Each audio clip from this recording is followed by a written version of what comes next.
О луч солнца, ты открываешь свои глаза там, где любят тебя, где от тебя ждут, чтобы ты была принцессой, которая недоступна никому, кроме как для одного единственного принца. И отец воспитывает тебя, горянку, знакомя и воспитывает тебя согласно суровым лезгинским законам.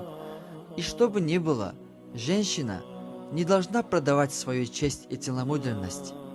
И ты такая слабая, хрупкая, нежная, что о тебе можно написать сказку.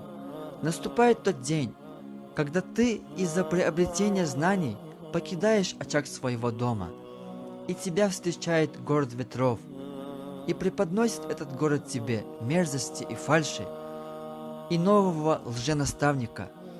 И день за днем те суровые законы, согласно которым воспитал тебя отец, и та гордость и честь, что привиты тебе молоком лезгинской матери, день за днем начинает покидать тебя, и сердце, которое орошалось семенами чести, теперь орошается семенами нечестия.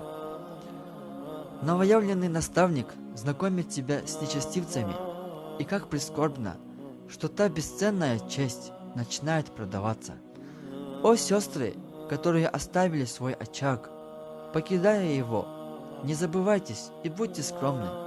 Не унижайте и не позорьте своих отцов и братьев, и пусть ваши прекрасы достанутся только вашим мужьям.